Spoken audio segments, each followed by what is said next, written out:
ये क्या बदतमीजी है? तुमसे मैं कितनी बार कह चुका हूँ कि मैं शादीशुदा हूँ। सुबह जॉगिंग करते हुए अभय अपने ख्यालों में इतना खोया हुआ था कि उसने नोटिस ही नहीं किया कि उसका कोई पीछा कर रहा था। लेकिन जैसे ही अभय को अपने करीब एक परफ्यूम की खुशबू आई, उसके सेंसेस अलर्ट हो गए, क्योंकि वो इस खुशबू को पहचानता था। ये उस इंसान की थी जो उसे चैन से जीने नहीं दे रही थी। इससे पहले कि अभय कुछ कर पाता, एक काले कपड़े पहने हुए लड़की ने अभय को अपनी बाहों में कसकर जकड़ लिया। तुम पागल वागल हो क्या?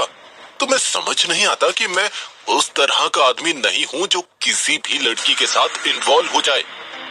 और उस लड़की ने अपनी जकड़ और मजबूत बना ली और अपने होंठ अभय के कानों की तरफ ले जाकर उससे प्यार से कहा, मैं तुम्हारा वो कल हूँ जो तुम्हारे आने वाले कल पर भारी पड़ेगा। चाहे जितना भी भाग लो अभय, मुझसे दूर नहीं जा पाओगे। ये कहते ही उस लड़की ने अपनी जकड़ खोली और एक ही पल में वहां से गायब हो गई। गुस्से से तिल मिलाता हुआ अभय कुछ समझ नहीं पा रहा था कि उसके साथ ये क्या हो रहा है। पिछले कुछ दिनों से उसे लग रहा था कि हर वक्त उस पर किसी की नजर है, और फिर इस लड़की का बार बार उसके करीब आने की कोशिश करना कुछ अजीब था। अभय इन सब बातों में उलझा हुआ अपने घर में घुसा ही था कि उसका हाथ किसी चीज से टकरा गया। अरे कौन है जो इतनी सुबह सुबह शोर मचा रहा है?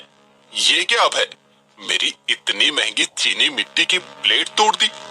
अबे फटीचर, पता भी है कितनी महंगी प्लेट थी ये? अपनी सास के मुंह से अपने लिए ऐसे शब्द सुनना अभय के लिए कोई नई बात नहीं थी। अपने ही घर में उसकी सुबह हर रोज ऐसे ही हुआ करती। अभय, जिसका कद 6 फुट लंबा और बदन ऐसा गठीला कि मानो वो बचपन से ही जिम जाता हो। शारीरिक ताकत ही उसकी इकलौती काबिलियत थी। उसके अलावा वो कोई और काम ढंग से नहीं कर सकता था। एक तो सुबह सुबह इस मनहूस की शक्ल देखो, ऊपर से इतना बड़ा नुकसान। ऐसा दामाद तो भगवान मेरे दुश्मन को भी ना दे। सॉरी माँ जी, गलती से मेरा हाथ लग गया था प्लेट पर, और खैर मैं आपके लिए नई प्लेट ले आऊंगा, मुझे माफ कर दीजिए। नई प्लेट लाएगा? पैसे कहाँ से आएंगे? आसमान से? तुझे तो कोई भीख भी नहीं देगा। एकदम ठीक कहा मम्मी। जीजा जी से कोई काम ढंग से होता नहीं। उस पर इनकी तो शक्ल भी ऐसी है, कोई देखकर फूटी कौड़ी भी ना दे। प्रेरणा भी अपनी माँ की आवाज सुनकर कमरे से बाहर आ चुकी थी। वो भला अपने नाकारा और निकम्मे जीजा की बेइज्जती में भाग क्यों न लेती। रेणुका उसकी बात का जवाब देते हुए बोली, बिल्कुल सही कहा प्रेरणा, हमारे तो भाग्य ही फूट गए। दामाद मिला, वो भी ऐसा। इससे अच्छा तो मेरी बेटी कुंवारी ही मर जाती। अभय गरीब होने के साथ साथ अनाथ भी था।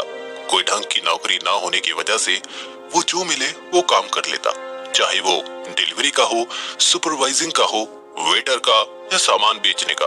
फिलहाल वो कंस्ट्रक्शन साइट पर सुपरविजन का काम करके 4 पैसे कमा रहा था। लेकिन उसके ससुराल वाले उसे एक पल भी चैन से जीने नहीं दे रहे थे। शायद उससे ज्यादा इज्जत एक गली के कुत्ते को मिल जाती थी। देखो देखो, इसकी शक्ल पे कैसे 12 बजे हुए हैं। मेरी बात कान खोलकर सुन लो अभय, हर रोज मुझे अपनी और अपनी बेटियों के लिए बिना मांगे पैसे मिल जाने चाहिए। हमारे खाने पीने की जिम्मेदारी तुम नहीं उठाओगे तो कौन उठाएगा? अभय की जिंदगी यही थी। सुबह उठो, सास से बेइज्जती करवाओ, दिन भर मेहनत करके थोड़े पैसे कमाओ और घर लौटकर वो सारे पैसे अपनी सास के हाथों में रख दो। उसका हुलिया देख के कोई भी बता सकता था कि अभय की माली हालत कैसी थी। कंस्ट्रक्शन के काम से सने कपड़े जो जगह जगह से फटे होते, शक्ल पर मेहनत की धूल जमी हुई, पैरों में टूटी हुई चप्पल। ऐसी हालत में भी उसकी लगन सराहनीय थी, जो ऐसे परिवार की देखभाल करने के लिए अभय हर रोज अपनी जी जान लगा देता। अभय ड्राइंग रूम में खड़ा चुपचाप ये सारी बातें सुन रहा था। उसकी सास और साली के शब्द दिन पर दिन और कड़वे होते जा रहे थे। उन दोनों के मुंह से ये सारी बातें सुन अभय का मुंह उतर गया, लेकिन फिर उसने अपनी मैली फटी जेबों से खंगालते हुए ना जाने कितने नोट निकाले, कोई 100 का, कोई 200 का। कुल मिलाकर उसके पिछले पहले दिन की कमाई 800 रुपए थी। सारे पैसे टेबल पर रखते हुए अभय ने अपनी सास की ओर देखा। इतने से में पेट पालोगे हमारा? ना जाने मेरी बेटी ने कौन से कर्म किए थे जो उसे ऐसा फटीचर और नामर्द पति मिला जो अपने घर वालों को तो रोटी ना खिला सके।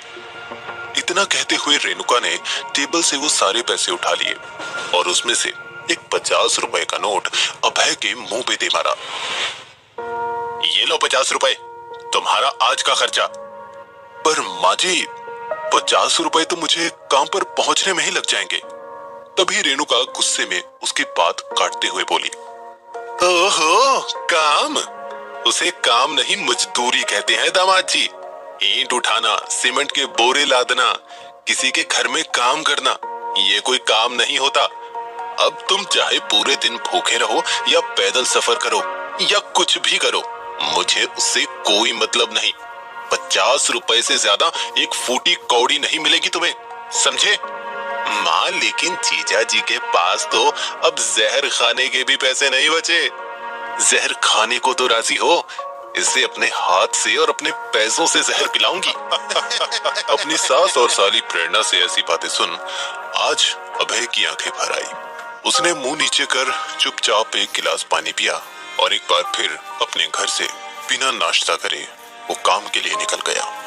काश मैं भी किसी अमीर खानदान में पैदा हुआ होता, मेरे पास भी एक बड़ा घर, बड़ी गाड़ी सब होता, तब शायद मैं एक अच्छा दामाद और पति बन सकता। पैदल चलते चलते अभय अपनी जिंदगी के इकलौते खुशी की दिन की यादों में खो गया। रिया बेटा, मेरा आखिरी समय आ गया। नहीं पापा, ऐसा मत कहिए प्लीज, आप हमें छोड़कर नहीं जा सकते। बेटा, मेरी एक आखिरी इच्छा है, मानोगी ना? आप जो बोले मैं वो करूंगी पापा। मुझे पता है अभय के कुछ राज हैं, पर वो जो दिखता है वो है नहीं। सही समय आने पर तुम्हें सच पता चल जाएगा। अगर तुम पे कोई मुसीबत पड़ी तो सिर्फ अभय ही तुम्हें बचा सकता है। उसका साथ कभी मत छोड़ना। और हाँ, ये बैच उसे दूर रखना, वरना सब खत्म हो जाएगा। मेरी बात मानो, तुम्हारी भलाई इसी में है कि तुम उसको अपना पति मान लो, उससे जन्मों का नाता जोड़ लो, शादी कर लो।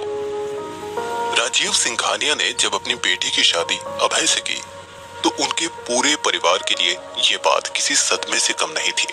वो कौन था, कहां से आया था, किसी को कुछ नहीं पता था। बस सब इतना जानते थे कि राजीव सिंघानिया की वजह से ही